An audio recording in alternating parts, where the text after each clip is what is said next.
Okay role. आप देख रहे हैं आवाज़ इंडिया टीवी।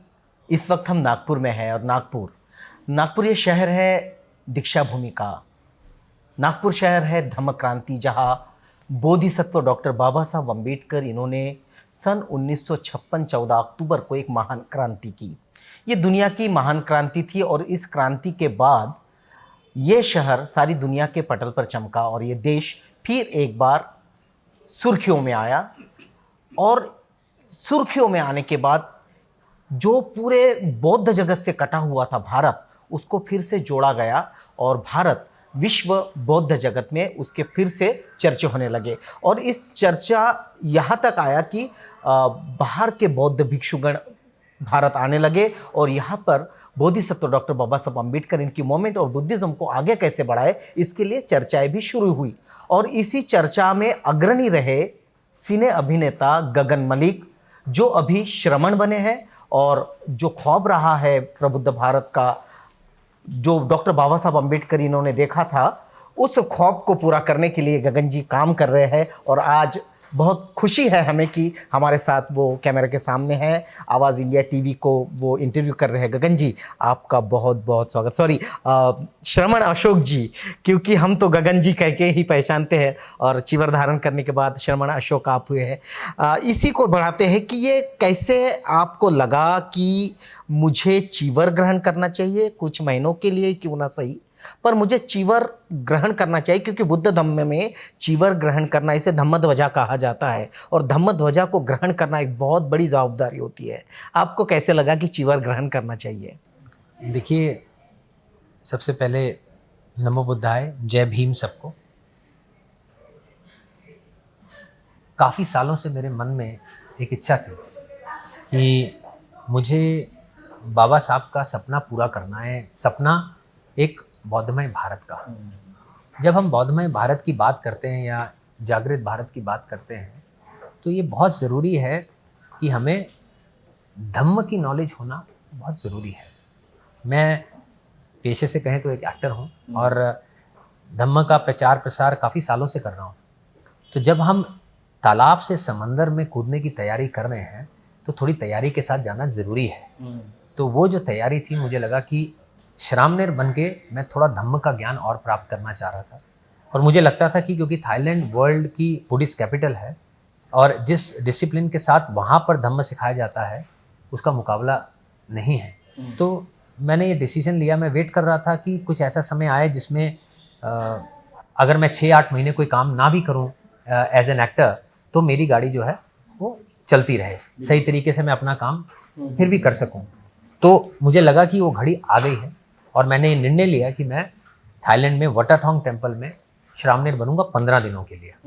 लेकिन 15 दिन बीते तो मैंने देखा उन 15 दिनों में, जब हम अपने मिशन की भी बात कर रहे थे, रिवाइवल ऑफ बुद्धिज़्म की बात कर रहे थे, 84,000 मूर्तियों की बात कर रहे थे, एक बौद्धमय भारत की बात कर रहे थे, तो थाईलैंड को बहुत ही अच्छा लगा। तो वो बहुत ही स्ट्रांग तरीके से हमारे सपोर्ट में आ गए। अब जब सपोर्ट में आए तो मूर्तियां भी लाने लगे, हर जिसे कहते हैं तन मन धन से और मूर्तियों से वो मेरे साथ होना शुरू हो गए। तो वो उन्होंने कहा कि अगर आप कुछ समय और बढ़ाएंगे, धम्म का ज्ञान भी लीजिए, महासंघ भी आपके साथ है आपको और धम्म का ज्ञान देने के लिए, गवर्नमेंट भी आपके साथ है, उपासक उपासिकाएं भी आपके साथ हैं। तो मुझे लगा अगर ऐसी बात है तो मैं बहुत अच्छे से और चीज़ें सीखना चाहूँगा। फिर फॉरेस्ट में भी गया, कुछ विपස්සना सीखी, धम्म का काफ़ी सारा जितना ज्ञान ले सकता था वो लिया, अभी भी और ले रहा हूँ और आज आपके सामने ऐसे हों और बहुत अच्छा लग रहा है। बिल्कुल। एक बहुत बड़ा प्रश्न उपस्थित होता है कि गगन मलिक एक सिने अभिनेता है, एक ग्लैमर उनके पीछे लगा है और उन्होंने जो भूमिकाएं निभाई है वो भूमिकाएं भी ऐतिहासिक है, जैसे कि राम की भूमिका है, कृष्ण की भूमिका है, हनुमान की भूमिका है। और आपने श्रीलंका की जो फिल्म है श्री सिद्धार्थ गौतमा, उसको भी लीड रोल किया, यानी सिद्धार्थ का रोल किया।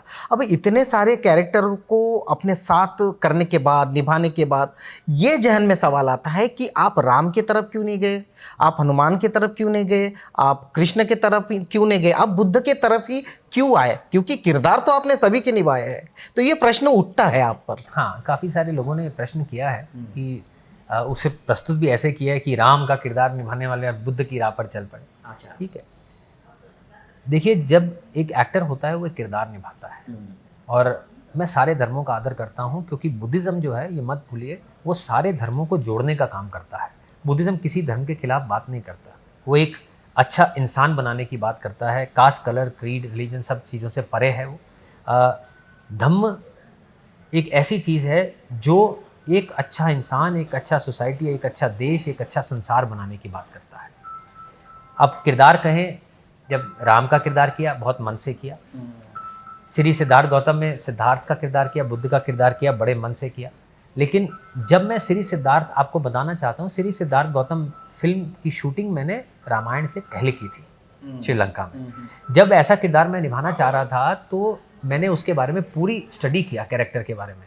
जब मैंने स्टडी किया तो मैं हैरान रह गया कि भारत में इतना बड़ा धम्म का जो खजाना है वो आज तक लोगों के सामने लाया ही नहीं गया सही तरीके से। बहुत मैंने कभी पढ़ा ही नहीं, ना स्कूल में पढ़ा धम्म के बारे में, ना कहीं और पढ़ा। मुझे तो ये जानता था मैं कि बुद्ध एक शांति का प्रतीक है और अच्छे लगते हैं, बस इतनी बात जानता था। लेकिन जब पढ़ा, उनका धम्म पढ़ा, उनका जीवन शैली पढ़ी, तो मैं हैरान रह गया। और आपको सही बताऊं, फिल्म की शूटिंग तो करते करते बात अलग थी, पढ़ने के बाद ही मेरा दिमाग जो है उनकी तरफ इंक्लाइन होने लगा, इंस्पायर होने लगा। और मैं मन और दिमाग से बुद्धिस्ट तो बहुत पहले हो चुका था। लेकिन फिर मैंने जब प्रचार प्रसार किया कई देशों में, तो श्रीलंका में भी बहुत सारे लोगों का, संघ नायक जी का मानना था कि आप बुद्धिज़्म का प्रचार प्रसार कर रहे हैं, लेकिन आप तो खुद ही बुद्धिस्ट नहीं हैं, तो आप बुद्धिज़्म का कैसे प्रचार प्रसार कर रहे हैं जब आपसे लोग पूछते हैं। तो मैंने कहा बात तो सही है, तो चलो मैं एक ऑफिशियल बुद्धिस्ट भी बन जाता हूँ। तो मैं वहाँ, इसलिए मैं वहाँ बौद्ध हुआ श्रीलंका में। बौद्ध तो मैं, मतलब जिस दिन मैंने वो पढ़ लिया था उसी दिन ही हो गया था। फिर मैं उसके बाद रामायण मिला। रामायण एक, राम जी का किरदार भी एक बड़ा अच्छा किरदार है और लोगों की बहुत ज़्यादा मान्यताएं हैं, क्योंकि मैं भी पला बड़ा तो हिंदू परिवार में, तो मैं जानता हूँ, इसलिए मैं सबका सम्मान करता हूँ, मैं किसी के अगेंस्ट नहीं हूँ। लेकिन मैं इंस्पायर बुद्ध के धम्म से हूँ।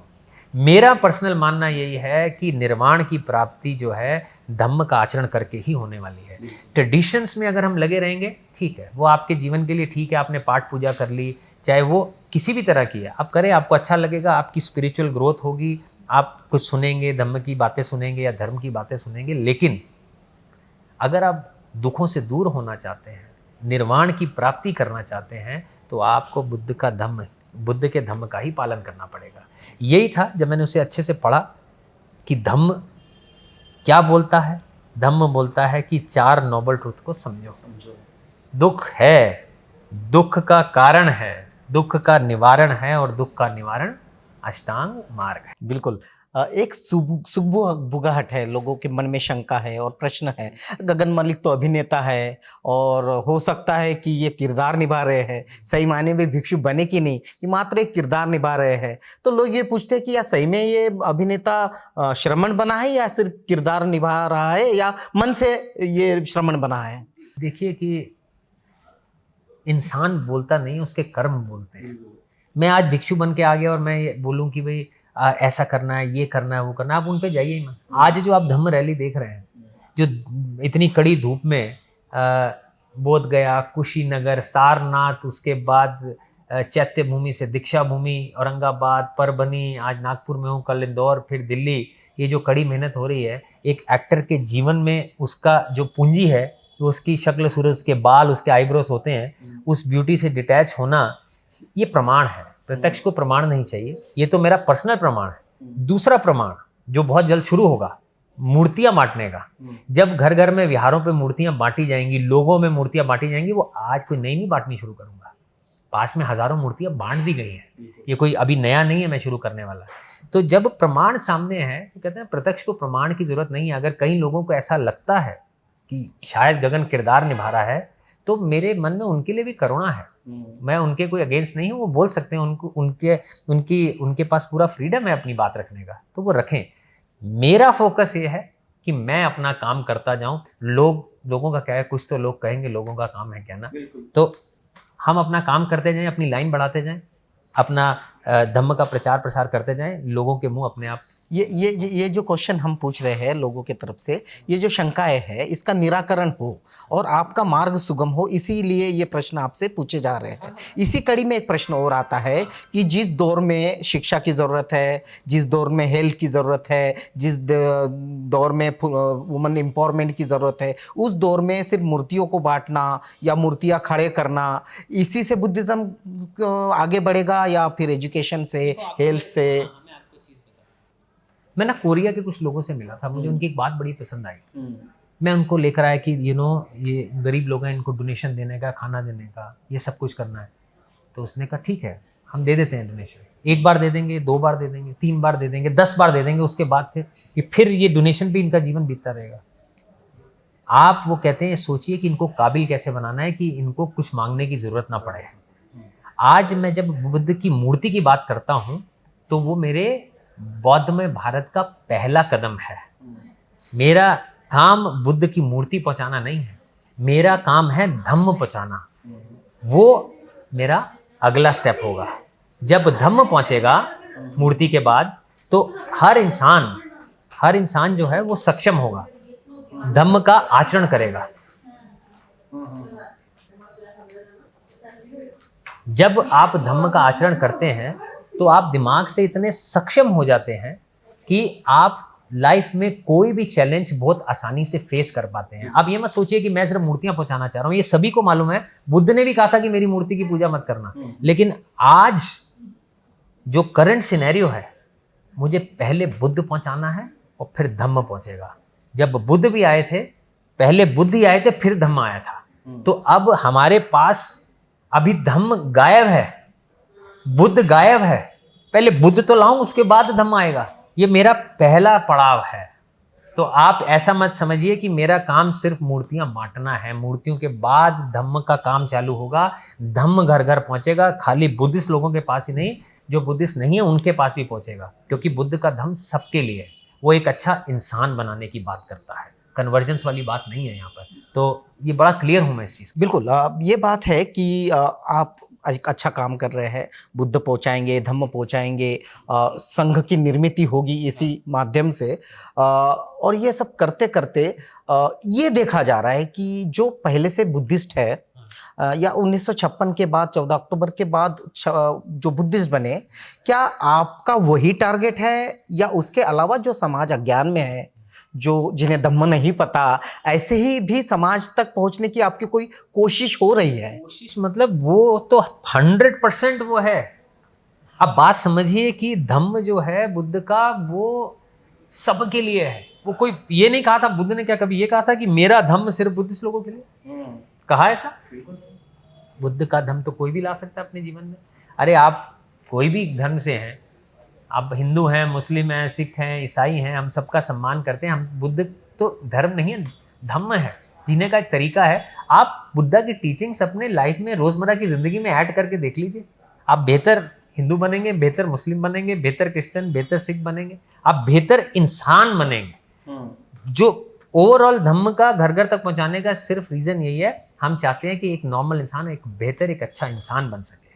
तो जितनी भी जो लोग हैं, जो बुद्धिस्ट हैं या नहीं हैं, हमारा पूरा ये काम रहेगा कि धम्म हम घर घर तक पहुंचाएं। बिल्कुल, आपकी लोकप्रियता बढ़ रही है एज ए एक्टर, और अभी आप जब श्रमण बने हैं तो उसमें और इजाफा हो रहा है, और आपके नाम से फाउंडेशंस भी खड़ा हुआ है, गगन मलिक फाउंडेशन, और कुछ उसकी स्टेप्स है अभी आगे। एक वेबसाइट बुद्धिस्ट लोगों की शुरू हो रही है, तो हमारे दर्शक जानना चाहेंगे कि किस तरह की वेबसाइट है। और क्योंकि बहुत सारे ऐप आए हैं, बहुत सारी वेबसाइट आई है, लेकिन जिस तरह से हम जमीनी स्तर पर देख रहे हैं कि जमीनी स्तर पर धम्म को जो अपलिफ्ट करना है या धम्म घर में पहुंचाना है, उसमें वो उतने यूजफुल नहीं हो रही। तो आपका वेबसाइट जो है वो यूजफुल कैसे रहेगा? 2 तरीके हैं। जो गगन मलिक फाउंडेशन है उसका वेबसाइट तो रहेगा, लेकिन गगन मलिक फाउंडेशन में मैं सबको मेंबर बनाने वाला हूँ।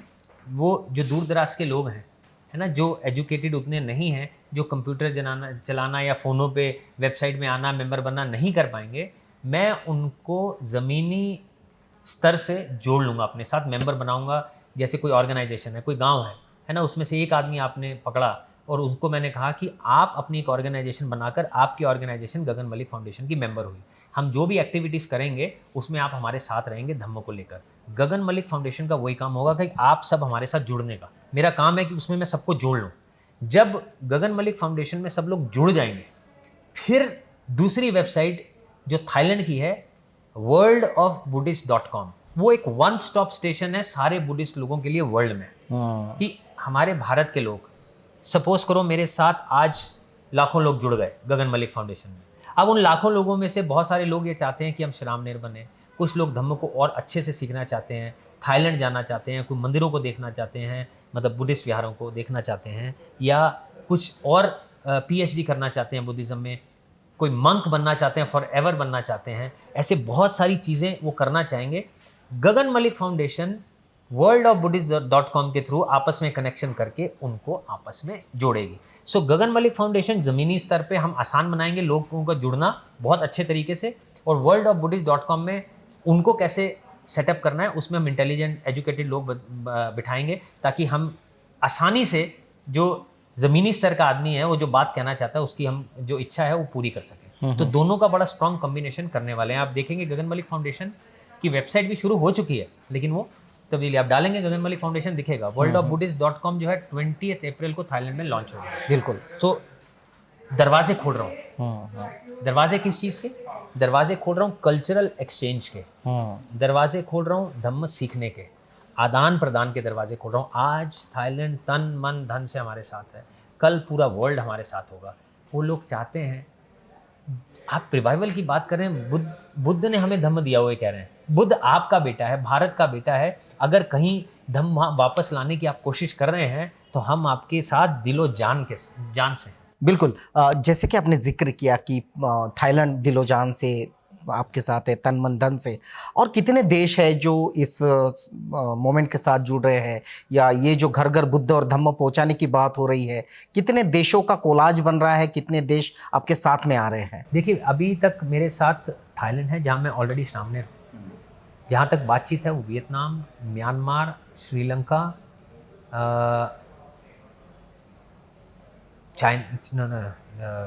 Myanmar, Sri Lanka, Thailand, Vietnam, Korea,